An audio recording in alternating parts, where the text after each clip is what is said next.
All right, everybody, what is going on? If you don't know, now you do know. You're officially tuned into a very special edition of the HFWB Podcast Series. Once again, this is your host, Clifton Pope, and with me today, I have a new friend to add to my list of friends who have come onto the HFWB Podcast Series, not only to tell their story, but to educate you on why what they bring to the table is important. That way we could have a nice little discussion about it. But with that being said, let's just say it's important to care for the babies, most importantly, especially when they're brought into this world, because they need that proper introduction. And services like this are very, very critical and very, very important and very overlooked, even for myself, to where I had to bring in someone who I developed a quick friendship with, just to not only educate myself on this topic that we're about to discuss, which is doula, which we'll get into in just a little bit, but just everybody who's listening to the HFWB podcast series. With that being said, person I'm about to bring on, she's basically a one-stop support shop for all the baby needs that are necessary. I mean, with her being a design consultant, event planner, and like I mentioned a second ago, a doula. Basically, the whole concept of it is to help all the moms out there, right? You know, it can be stressful planning those baby showers, designing those nurseries, and even going through the whole process of labor and birth. You know, it's a woman's pain. I get it. And there's women out there who need a little bit of additional guidance. And especially when it comes to planning that baby's first birthday. The person who I'm about to bring on is going to assist you with all of that. With that being said, if you don't know who I'm talking about by now, please welcome the lovely Courtney Cotharn Lambert to the HFWB podcast series. Courtney, how is it going this wonderful, wonderful Hello. evening? Hi. Thank you for having me on. I'm doing pretty well. How are you? I'm doing fantastic. I can't complain. It's been a wonderful Wednesday for those who are listening to the HFWB podcast. This particular episode at a later notice, it is Wednesday, December the 6th. It's a wonderful evening. But with that being said, Courtney, kind of give the people a little bit of your backstory on how you came into the position that you're currently in and what drives you just as far as your overall passion for those who are listening. Sure. So, I am a wife and mom of 3. And I didn't learn about what a doula was or does until I was actually in labor with my second baby. And Okay. my nurse at the time, I was checking in with her and asking her to update me on the woman who was laboring in the room next to me. Right. She, and audibly I could hear, and I was just checking in with my nurse, like, hey, what's the status on the lady next to me? Like, what is she doing? First baby, second baby, just having a chat, because I was Making induced with my conversation. second. Yeah, I was induced with my second, meaning I had to get my labor started um medically. And so I'm waiting for my induction to kind of pick up. And so every time my nurse would check in, I would just kind of chit chat. And so she goes, hey, you seem really interested in birth and labor. And I was like, yeah, very much so. She goes, do you know what a doula does? Or do you know what a doula is? I was like, a what? A what? Mm. At the time, I was in events. I worked for multiple event companies, either within renting them and helping set up and lease them, and or I had a florist friend that I'd help every now and then, a catering friend that I would help every now and then, and just really hyper focused in that space of events and event planning. And she goes, so a doula is a labor and birth support person. I think you would do really well there. I think you should look into it. So I deep dove as I'm literally laboring with my own daughter, as to what a doula is and does and how they're useful and supportive. And so I birthed my sweet middle daughter, and I go home and I found a doula organization who was doing a training in about an hour from where I lived at the time, and signed right up. And so then started my own doula journey. And a doula is a labor, birth, and postpartum support person. They're there for both education, mental, and physical support for Mm-hmm. both pre, during, and post. And currently, while I'm in Corpus, my love is postpartum. So I'm supporting moms once they give birth in their home. So my love and my my desire right now, my hyper focus space within doula work is specifically postpartum support. So once mom has baby and they're learning each other and partner or dad are part of that process and they're learning each other and they're finding their way within their family, then that's when I like to kind of welcome them into that space and be educational and hands-on and help them catch up on sleep. So one of my girlfriends called me like a sleep fairy. She's like, this is the lady that you hire so that you catch up on sleep. She's the sleep desk fairy. You know what? As you're explaining all this, Courtney, that kind of is a great way to compare it as far as just the sleep fairy. Just, hey, taking pressure off of that mom who just went through all that, basically just exhaustion from the labor and the birth process to where they eventually just need to catch up on some sleep. So again, it kind of speaks to what you just said. You're providing that physical and mental support within that perspective, but at the same time, you're educating them on the ins and outs on how to, of course, start off that first year of the child's life the best way possible, which that's incredible what you do. Like I said, I had literally had to Google it a few minutes ago before we did this interview as far as just to get at least a quick, brief understanding of what it is. And I'm thinking about it right now, Courtney. Like, we need more of this here in Corpus Christi, Texas, not just here in general, but just everywhere, because I feel like every woman who goes through, of course, the childbirth experience and everything needs that physical and mental support, because in the end, that process within itself is draining. And then, of course, the recovery from it, it's like, they got to have that sense to where they feel like they're not alone, that there's always that line of support anywhere they can find it, without a doubt. So it's like, what made you want to carry on within this doula journey and just really just turn it into an overall business? Because I think it's incredible, actually.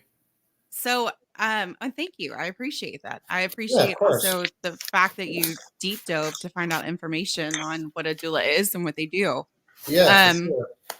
Well, and honestly, so much of my conversations with a lot of partners and friends is why a doula is useful. It's why we're useful. Why because sometimes the expense of going into that space, we have to sell our job and sell why we are critical to a mom in her recovery space. And so it's really helpful whenever we have friends who already kind of understand the nitty-gritty of it and are willing to have a more deeper conversation. So I appreciate that you did a bit of research ahead of time so that we can have a deeper dive conversation. Yeah, for sure.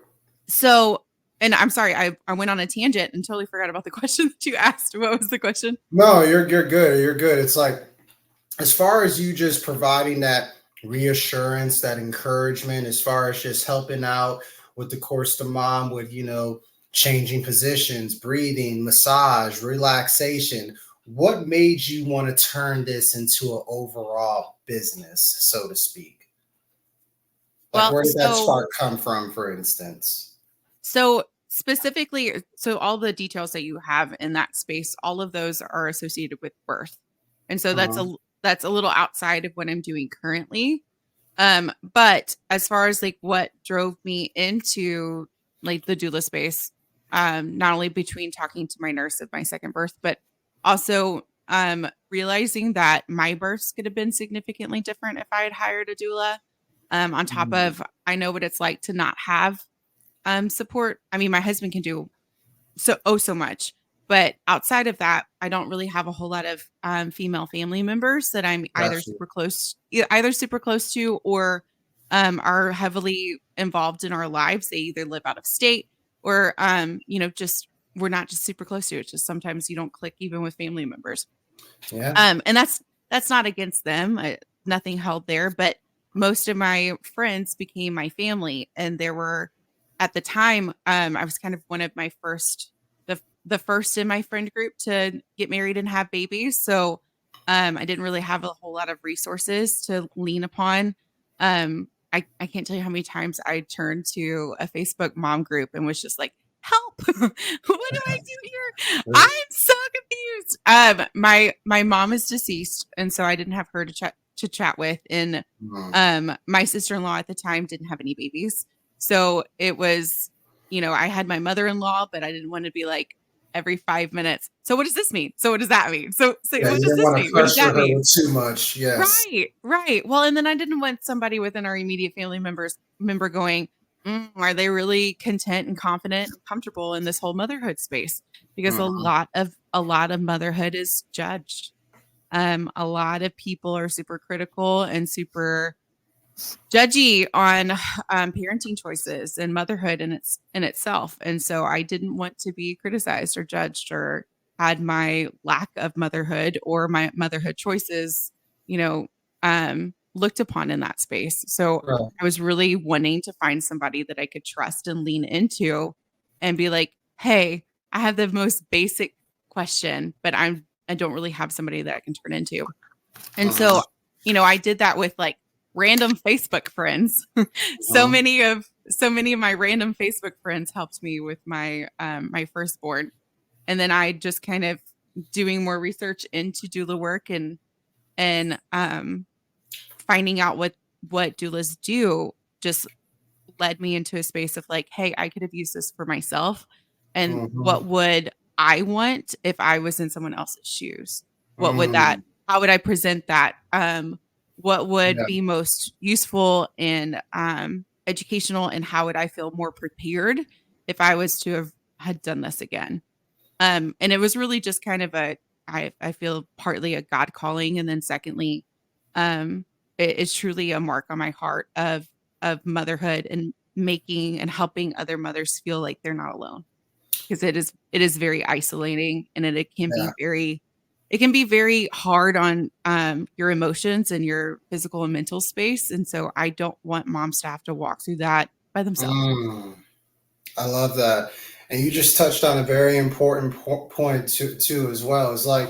It's like you became like the sacrificial lamb of information as far as just going through that overall experience of just the post birth effects and everything of just what mothers go through and everything. And it's like you going through it yourself and being curious about it, as far as just having your own children and stuff, just spark that interest to where it's like, I want to look out for all the future moms who go through the child labor process, who are recovering from the birth and everything, to where it's like, here, look, this is what you can do as far as just for overall words of encouragement and stuff like that, to where just in case they are looking for a little bit of guidance, they could come to you based off of what you overall experience. So I love that you're using your overall experience to, of course, help others, because at the same time, sometimes that's really how we really reach and touch people within our own experience. It's like, hey, I've been there. I know what you're going through. Now come take a walk with me, and I'm going to guide you to how you can get through this to the best of your abilities. I love that. And that's kind of, again, what is needed for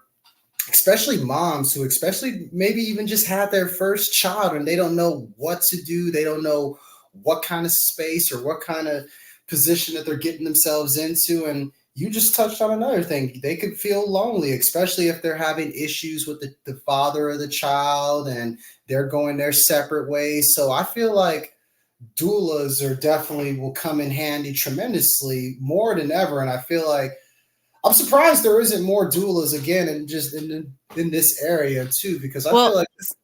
Speaking on that though, there have actually been a major, massive growth of doulas coming into Corpus. So, yeah, it's really great. So, the same organization that I trained under, they came and did a training. They did a training a couple weeks ago. Or actually in the summer, I want to say in June, July area.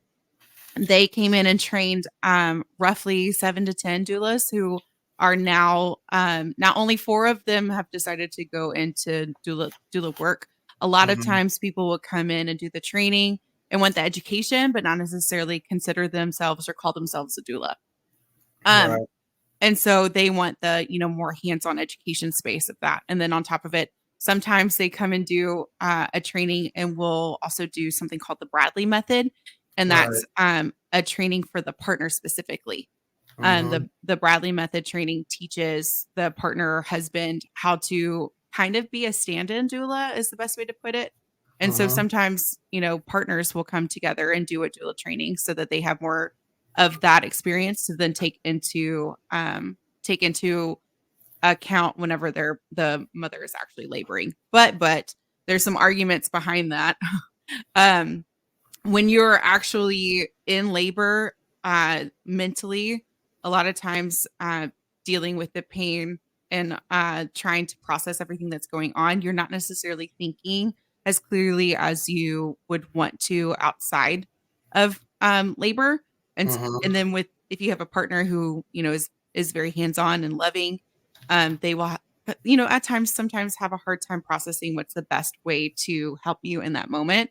And so that's when it's super helpful to have a third party come in to be like, hey, I'm here with the education, and I can kindly and gently remind you of the next steps that you can take, your next options, like a gentle tap on the shoulder of, hey, this is what you can do next. Hey, this is what this means. Hey, let's chat about it. Are you sure that this is the direction you want to take within your labor? And the same thing goes postpartum. You can have granny, grandma, nana, auntie, everybody come in to, support you as best as they can. But sometimes it's a hard conversation to have, like, hey, grandma, please don't kiss my baby on the hands and the cheeks. Hey, grandma, please don't put my baby's feet in your mouth. Like, hey, grandma, these are sometimes hard conversations, and it's helpful to have someone who is on the outside looking in to be like, hey, let's have a conversation. Hey, let's process your birth. Hey, let's process what you want to chat with as far as your goals are, within raising your kiddo.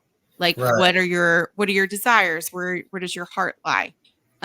What is your ideal? Like, what does your ideal home space look like? Like, let's have these conversations. And then let's also talk about baby's growth, baby's development, and how that affects bonding, what that would look like for nursing. Like, there's just so many other conversations to have that sometimes, grandma, auntie, don't necessarily have all that information.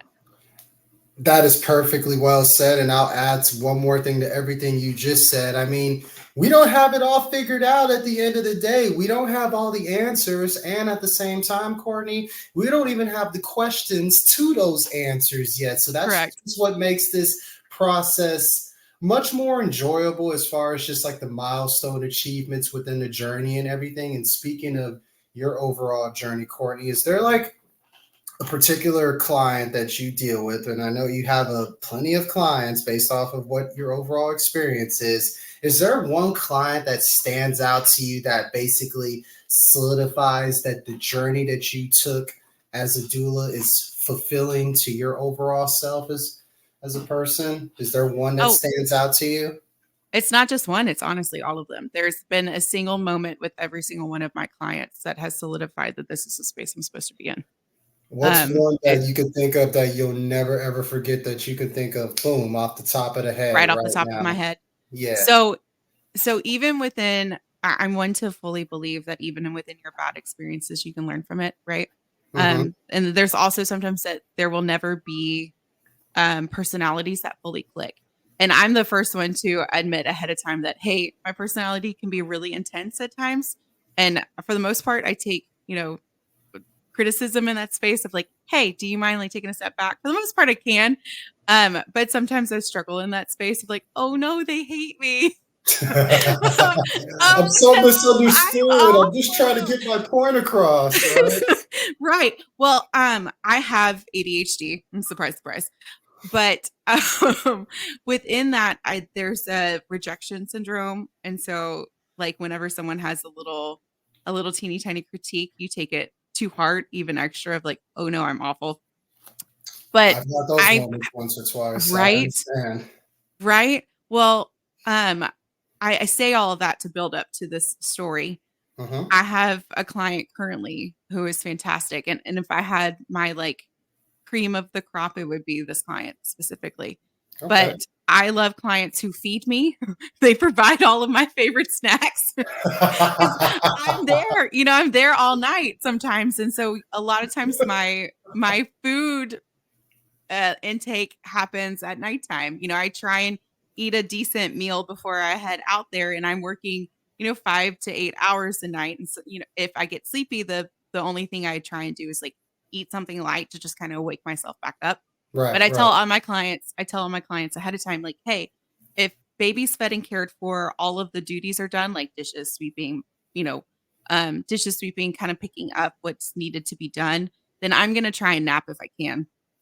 Because I'm a mom of 3 and we homeschool. So during the day, I need to be able to have as much energy to keep up with my own family as possible. Well, this client lets me raid her house of snacks and food. She's kept me on currently for 4 months, which is the cream of the crop, because I'm there to right there. That's a blessing. Right. Like it's helping provide to my family, but then also it's a relationship. I've been able to build a friendship with my clients, and especially the ones that keep me on long term. Like those are still friends now. Like these are people that I stay in touch with, that we still connect with because we built that rapport.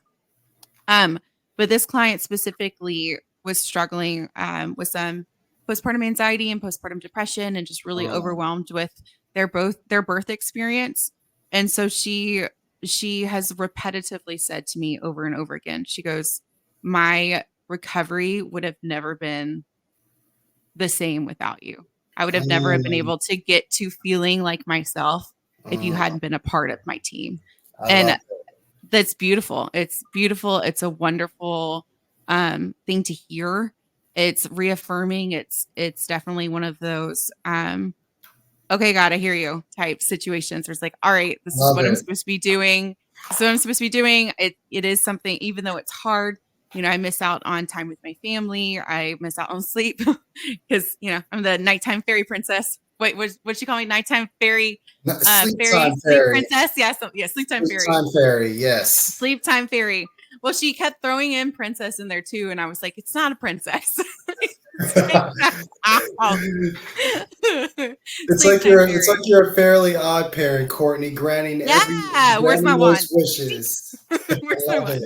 Baby sleep dust. No, but honestly though, Courtney, it's like it just goes to show you that you're doing your job and you're doing it very, very well, because you're showing that level of respect to all the moms out there, and most importantly, you're being a great listener. And when you're a great listener and when you seek to understand, then to be understood, you'll be a very powerful individual, not just from a doula standpoint, but just anything within life. It's just comes down to just being respectful and being a good listener and just having an open mind, open heart, and then things will work out your way tremendously, without a doubt. And it's like, that's something that all the moms need for sure. I can't stress that enough. And speaking of all the moms, for all the moms who are listening to the HFWB podcast series and who are wondering, how can I get to know my baby a little bit more to kind of form that intimate connection between the mom and the child? What would be 3 key pieces of advice based off of everything you do you would tell that mom who's listening right now? So I actually, touching on that subject, which is really interesting. I was watching TikTok. TikTok teaches all the things, right? It really does. It really does. TikTok and YouTube. TikTok. I had so much I have learned from TikTok within just ADHD on its own, and like how to manage it. Like what TikTok taught me, just scrolling through. I learned it on TikTok. Oh God, yeah. I like deep dives. But there was a TikTok about a mom talking about all the different ways in which mammals raise their young. And I'll just touch briefly on it. But humans and a couple other mammals are carry mammals. Our babies are designed and created for us to carry them. And we are raising carry mammals in a nesting society where society tells you put your baby down, or if you hold them too long, you're spoiling them. if your baby cries, let them cry it out. We're raising hairy mammals in a society that says we're not supposed to be hairy mammals, and it's going against our biology.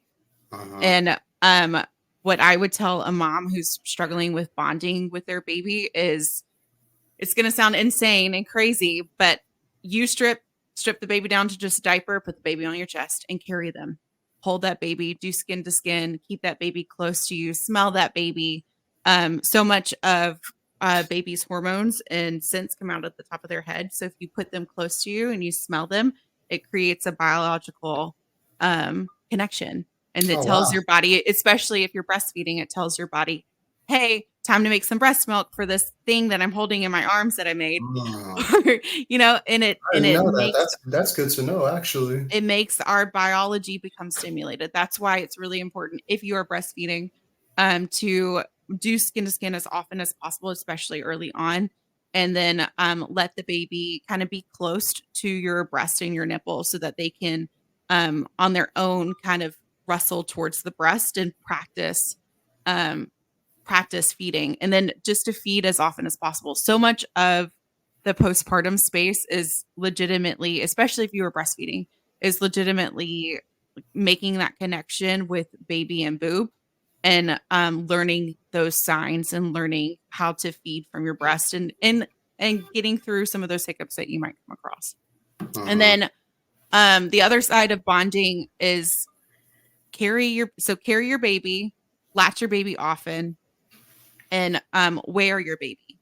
So you can carry your baby in your arms, and then they have this really cool, I haven't gotten a chance to purchase one because my kiddos are a little bit older, but every time I see it, I think it's the neatest thing. They make dad sweatshirts that are kangaroo pouches. They're like kangaroo pouches, and you can put the baby inside the kangaroo pouch and carry them up close. And they make carriers specifically to carry your baby up close, but I always thought that little kangaroo pouch carrier was pretty cool. But I am a big fan of baby wearing, and baby wearing often. So if you've nursed your baby and the baby has burped, put that baby in the carrier and wear them all day. Do your errands, go to the bathroom, do all the things that you would normally do. Just have your baby attached to you, because that will help with bonding and that will help with nursing. I love that. And just to summarize everything that Courtney said, for all those who are listening to the HFWB Podcast Series, keep the baby close. Wear it like your clothes. I mean, your clothes are attached on you very closely. Treat your baby like the clothes. And like Courtney said, simply wear it. For all the moms, single or in a relationship, listening to this episode of the HFWB Podcast Series, make sure you rewind that part that Courtney just said right then and there, because it's going to come in handy with developing, that intimate connection between the parent and the child, without a doubt. Well, Courtney, we're basically at the point of the podcast where I'm basically going to ask you a list of questions. So I ask everybody to come on the podcast just to kind of pick your brain a little bit, so to speak. First question is simple. What is the first thing you do or think of whenever you wake up in the morning? I know you're a sleep time fairy, and that may rarely happen, but when it does, what is the first thing you do or think of when you do wake up in the morning? The first thing I do when I wake up in the morning. So it depends on if I've worked the night before. Yes. Or if I've actually slept the night before. So there's two different things. If I've slept the night before and I did not work, usually my sweet little almost 2-year-old wakes me up every morning. So it's cuddles with her. It's cuddles with her because we bed share. As you should. It's cuddles with her, and sometimes a slap in the face for her to wake me up so I can go get her some applesauce. Sometimes I love the honesty there. I love it. Like she is a like balls to the wall baby, and she knows what she wants and knows how she likes it. Like, I am not concerned with her when it comes to growing up and being able to voice her opinion, because she knows what she wants, and she's unabashed in her ability to demand it, and demand it right then and there. Right. And she is the queen of the food. So very food oriented, food motivated. It's the first thing she thinks of and the last thing she thinks of. Gotcha. So, and we nursed. She's my longest nursing babe. So, we have nursed until right about now. my heart still wants to keep going further, but my body's like, nah, fam, I'm over it. Mhm. So usually she'd wake me up to nurse, but now she knows that she gets applesauce in the morning. So my kiddos are usually the first people and or things that I think about whenever I wake up. I go either to get her an applesauce or I open the door to my wonderful babysitter who gets there at 7 a.m. Mm. And she takes care of my kiddos on nights that I work. Like tonight, she'll be here tomorrow at 7 a.m. and she'll stay Mhm. till 11 so that I can catch up on my sleep. And then once I wake up around 10:30, 11, then I get up and um go hang out with my kids for a little bit, get breakfast, and then we'll get started on homeschool stuff. I love it. Just constantly at it, constantly in mom mode. You're setting the example, setting the tone as well, Courtney. I love to hear it. My next question is simple. They say health is wealth, right? They're kind of like go hand in hand, two sides of the coin type of thing. In your own eyes, Courtney, what is your personal definition of health and wealth to you? I mean, a fully functioning body that has rest and energy is health. A fully functioning body that has rest and energy and the capacity to do the things that it needs to do to function from the time it wakes up to the time it goes to sleep and sleeps properly, that is health. I love Um, I think people forget what quality of sleep can do for their health it. Mm-hmm. and or lack of sleep does to their health and how much sleep affects their health. And so, Yeah. I think that's not always had a conversation about or talked about because we're in such a go, go, go society that rest and sleep gets pushed to the side. And I think people who have a healthy capacity to stop and a healthy capacity to rest and a healthy capacity to get the proper amount of sleep needed, they are the healthiest. And Yeah. then wealth, um, so like in the health equals wealth department or just wealth in general with health? Just Yeah. wealth in general. What is your personal definition of it in your eyes? I mean, I believe that people that are wealthy are also people that appreciate their lives. You can Mm, have wealth in the financial space, but you also need to have wealth within your day to day. Like exactly. not everyone is going to have the financial space or the financial ability to be in the area that they want to be. I feel like and in the wealth space, that's something that everyone is consistently trying to attain, right? Like Right. we never in that space feel like we're satisfied enough. Like you always want more clients, you always want Yeah. um, a bigger depth of what my finances look like, and then also savings for retirement and things like that. But wealth can come in many forms other than finances. And you touched on the main thing. It's just comes down to just gratitude, really, Courtney. Just being grateful for the big things, small things, and everything in between. And that to me is like a big factor in wealth because everything will fall into place when you're just grateful for the good things, even the bad things, because it Yeah, provides you opportunity to learn lessons to where you can get better. So it's like it's a win-win scenario when you step back and take a big look at the overall picture within itself. And that's how you pretty much handle your business from the get-go. And speaking of business, to all the people, what as far as the business owners who are listening to the HFWB podcast series, what makes a business owner successful in your eyes, Courtney? Just in general. relationships with other people that they are in business with and or their clients slash Mm, providers slash whoever they are geared towards. I believe that relationships are essential when it comes to having a healthy, successful business. I love that. And to add on to everything you just said, hey, you can't forget about communication, right? Because communication is what's going to build those relationships. And like you alluded to Facts. earlier, establishing that rapport with your clients, or who knows, it may develop into a friendship. Yes, great. But at the same time, if it doesn't, worst case scenario, you'll at least be on the same page as far as just handling business and getting the task at hand done, most importantly. Now, Courtney, we're going to go into a segment I like to call Either Or, where I'll ask you either or which one you would pick. Again, picking your brain type of thing. Okay. First one is this, Courtney. Loyalty or respect? Oh, I don't want to pick that one because I feel like they equal to the other. And you're not the only person who said that, but if you had to pick, which one would pick? Or lean towards more, I should say. Loyalty, because the underline of loyalty is respect. I love it. That sums it up pretty much right there within itself. Would you rather live in space or live in the ocean? Excuse me. Ooh, space or ocean? Yes. They're kind of similar if we were to put two and two together, right? They really are. But out of like, I'm a color girl. I love seeing all colors and vivid colors and like the depth of what color is, and space is void of that. So ocean. Got you. Would you rather be famous and poor or anonymous and rich? Neither.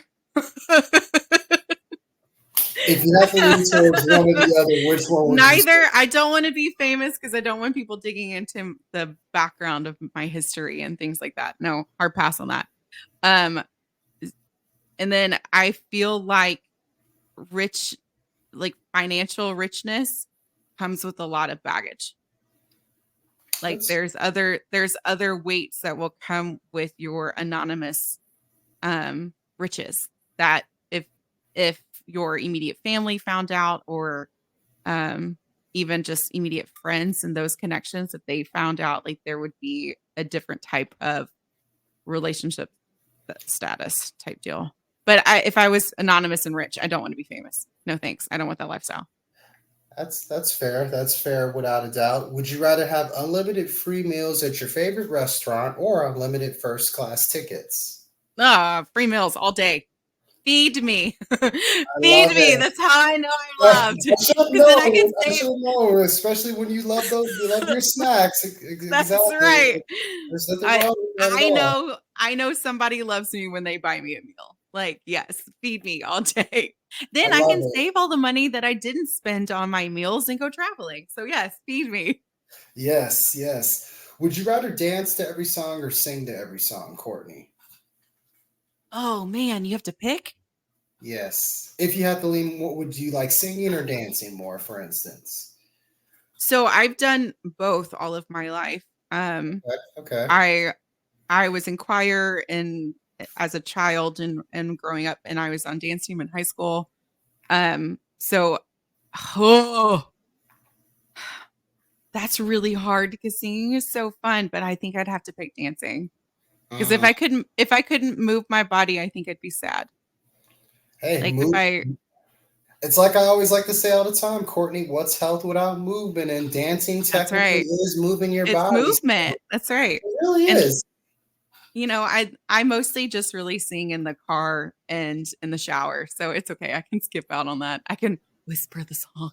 Yeah, you can make it work. You'll make it work. Now, picture this scenario, right, Courtney? You're on a deserted island. You're trapped on that deserted island, and you have the choice to listen to 5 of your favorite music artists. It don't matter what genre it is. It could be their whole entire catalog of music. Who would those 5 artists be? Okay, so I've had this question asked to me before, and I have the hardest time picking because the genre of what the music style that I have is relatively diverse. So like having to pick 5 specific people, I'd want 5 people from pop, 5 people from jazz, 5 people from rap, 5 people from country. Like I'd want such a diverse opportunity. So Etta James, Journey, Billie Eilish, Taylor Swift. Oh, and I feel like I'm doing my 90s girl shame if I wouldn't say NSYNC. So NSYNC, Billie Eilish, Etta James, Journey, and who was the other one? Who else? Taylor Swift. Taylor Swift. Yeah. No, that's not bad at all. That's not a bad. It's a very pop friendly playlist for sure. It's a pop friendly playlist for sure. Yeah, I But could see that. I could really I see mean, that. I like Taylor, old school Taylor. Like I like early 2000s Taylor and her country Mm, version. So that's mostly that side of Taylor. And then her new stuff is okay. But I'm like early 2000s to like, you know, what 2012 Taylor. Like that's my that's the space. lane So that like, you're comfortable with yeah, listening to that's the Taylor. lane I'm comfortable with. I'm not at all. I've seen her in concert maybe twice. I don't think I've been more than 2 times, and I haven't done any of the newer stuff that she's done. I'm not a major, massive Taylor Swift fan, Got but you. she's got a pretty diverse. Like if you're trying to listen to not the same stuff over and over again, she's got more of a diverse playlist option. I feel like. Yeah, for sure, for sure. Just taking it back to the topic of food, which you love very, very well, Courtney. I do. What, I what is do. your what is your favorite? What is your go-to favorite meal? At a restaurant or at home, because those are two different things. Just in general, what is your favorite go-to meal? So favorite go-to meal. Now my husband and I are from Louisiana, and we were moved here for his job. Right. And I consistently say all the time that Corpus food sucks. It's not good. It's just not good. I love your honesty. It's not good. And then when it does get good, or if the food is good, the restaurant closes. So like Corpus food is awful. Man. And I've yet to find a restaurant that is up to par with Baton Rouge and New Orleans and Lafayette food. And even like Baton Rouge, New Orleans and Lafayette outside of what they're known for, like Cajun and Creole food, just standard Italian or Mexican even. I've yet to find a Mexican restaurant here that I like. And it's sad because I'm surrounded by a ton of them. And I kept like, that was one of the things whenever my husband and I were talking about moving to Corpus. It's like, oh, sweet. I'm gonna find barbecue and Mexican. Nope. Nuh-uh. Not zero. None of it is good. It's just not good. So if I was back in Louisiana and had to pick my go-to like favorite meal, I went chicken parm. And it's chicken parm from this restaurant called D'Angelo's. But D'Angelo's closed down, so D'Angelo's no longer exists. But there's a really good secondary restaurant in Baton Rouge called Little Village, and they make a pretty top tier chicken parm. That's good to know. Chicken parm it is. You can't go chicken wrong. Chicken parm it is. You can't go wrong with that. You really can't. You can't. You cannot. Now, you definitely have been traveling back and forth, as you mentioned, as far as, coming from Louisiana, coming here to Corpus Christi, Texas. So yes. Name a favorite place that you traveled to so far, Courtney, and name a place you haven't visited that you would like to visit from a traveling perspective. In Corpus or just between I-10? Just in general, like name a favorite place that you visited in the past where you enjoyed it, like a favorite trip, so to speak, and name a place you would like to visit or take a trip to in the future. Okay. So, I've been to Cabo San Lucas when like my freshman year in college for a wedding. And if you want to see views and get good food and good drinks, that's a spot to go. Gotcha. Now something close to Corpus, I am a Rockport queen. Like I tell my husband all the time that I wish we would have settled there instead of where we are. We're in Calallen, which, it's quiet and it's safe, but we're kind of far from the south side. And then a little bit like trip wise, I wish we kind of had picked a different spot. Like Rockport is just so cute, and I love bringing all my like if we have friends that come in and visit, that's usually the spot that I try and bring them. We've only had 2 friends come and visit from Louisiana, but I like to go to Rockport for just local. And then as far as like goals wise, like where I would like to go, like we want to try vacation. Do what? Like your dream vacation, so to speak, Courtney. Is Italy. Italy is dream vacation.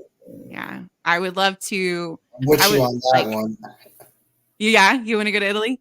Yeah, authentic Italian food without yes, like I want Italian food. Oh man, I want like some person's nonna to like come to my table with the pasta that she made by hand.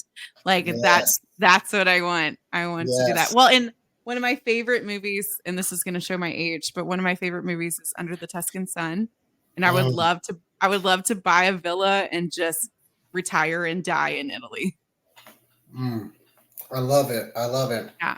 Now, for all the people, and I know you're super, super busy, Courtney, let's just get it out there. For those who are listening to the HFWB Podcast Series, Courtney is one of the busiest people I've known in that very quick, short amount of time. But whenever you're not doing all the stuff you're doing on a regular basis, Courtney, what are some of your favorite hobbies that you like to do that many people may not know you like to do?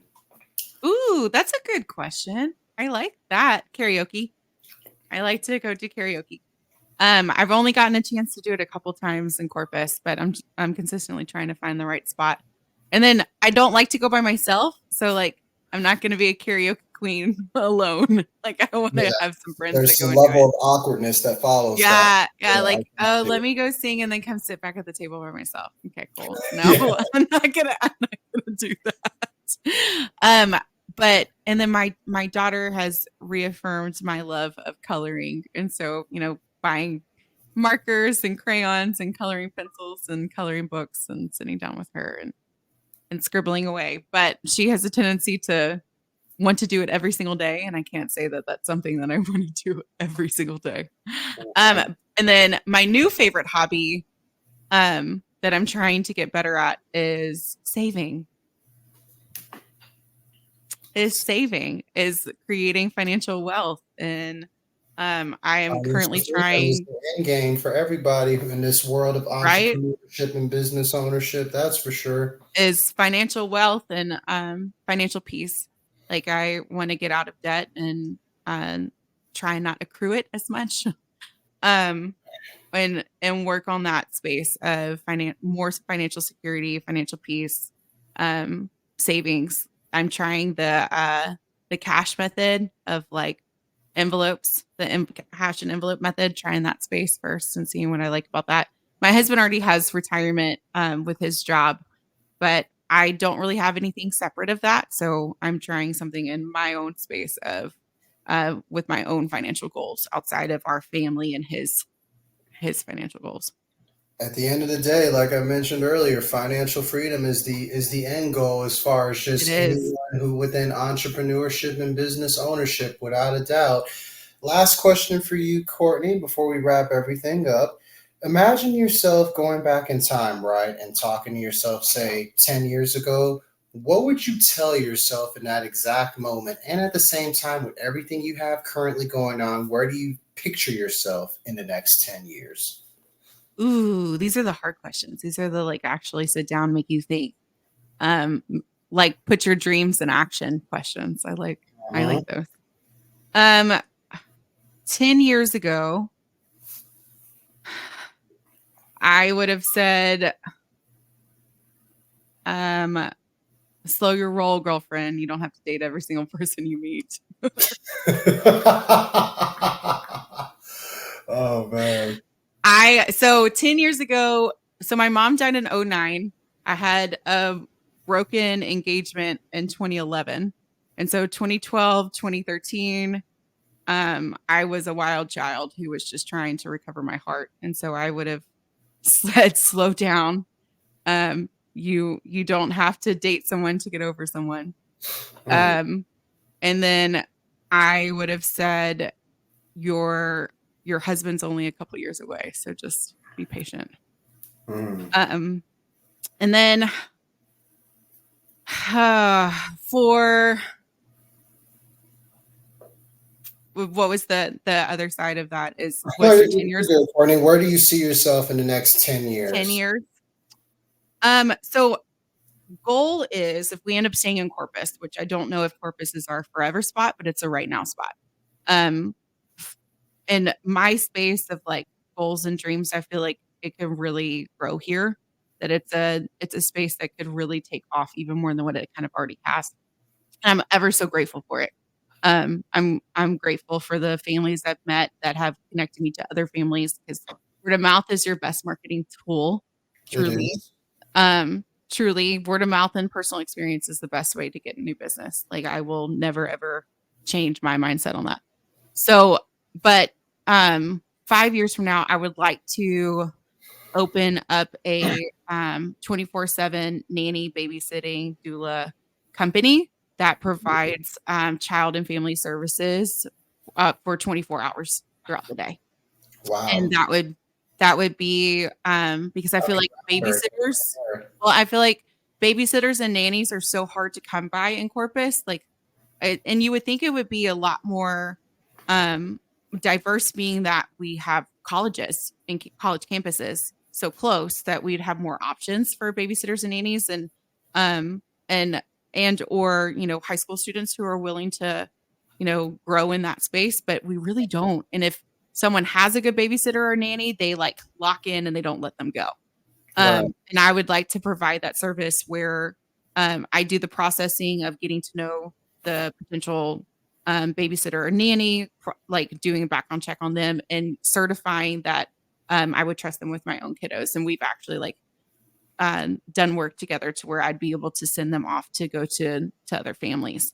And then also like I would like to kind of take a step back from doing as many overnights as I have and build more up on the relationships and connections with the families, and kind of outsource that the hands-on space of doula work and be more of the business side of growth in that space. So 10 years from now, I would like to have that company opened and established and relationships built, and nannies and babysitters and those connections underneath my wing are ready to go. Courtney, I just want to thank you once again for taking time out of your busy schedule just to educate not only myself on the world of a doula, but those who are listening to the HFWB Podcast Series about that as well, because your services, I feel like, are definitely overlooked, number one, underappreciated, number two, and number three, we just need more of that, not only just here in Corpus Christi, Texas, but everywhere across the state of Texas, everywhere across the country, and all across the world, because especially for the moms, because moms go through a lot, and it's like you're basically giving them that helping hand that they so desperately need. And it's like, for that mom who's looking to take advantages of your services, where can they get in contact you at, and where can they find you, most importantly? You know, social media, all website.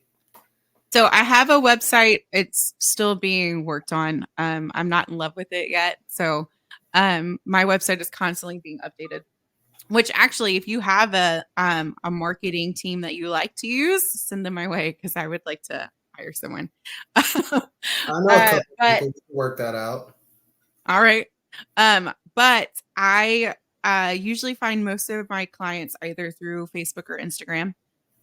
Facebook, I am Courtney Cotharn Concepts LLC. And you can find that directly through Facebook search. And then also Facebook, as far as tool goes, a lot of mom groups, the Corpus Christi moms, I've gotten clients from that space. And then also people sharing and commenting on any type of outsource as far as like my availability goes, and sharing that. I found clients that way. Honestly, Facebook has been a pretty decent tool as far as me getting new clients. And then if you want to contact me and talk about rates and availability, you can always send me a Facebook message, or you can text me. I'm a pretty good texter. Texting is pretty much the easiest way to get in touch with me. And I can share my cell number with the group when you want to upload that. That's fine. And then email. My email is a little bit more complicated, so people like get a little confused with it, but it's Courtney, my first name, doula, DOULA @gmail.com. And it's the words DOYOU, doula, DOULA @gmail.com. And I try to check my email if not every other hour, pretty often. And phone calls are a little bit harder to get in touch with me, because I have crazy kiddos running around like crazy people, and I don't sound as business professional as we do right now when they're not behind me. But email, text, and Facebook are pretty much the easiest ways to get in touch with me. I love it. I love it. For all the moms out there, again, if you want to get to know your baby and y'all are looking for that special doula who can help you out with any services you may need, get into contact with Courtney, because I guarantee you she's going to put you on the right track in doing so. That way you can have that intimate connection. That way that baby's childhood is off to the right start right after birth. So hit up Courtney for all those needs, without a doubt. And with that being said, Courtney, again, thank you for making time out of your Thank you for busy your schedule. time. Yeah, for simply I just appreciate blessing. it. Yeah, just blessing us with an appearance on the HFWB Podcast Series. It's all love always, without a Thank doubt. you. And with that being said, that concludes this episode. And this is your host, Clifton Pope, with Health, Fitness, Wealth, Business, encouraging y'all to stay healthy, wealthy, and blessed. And until next time, everybody, peace and love.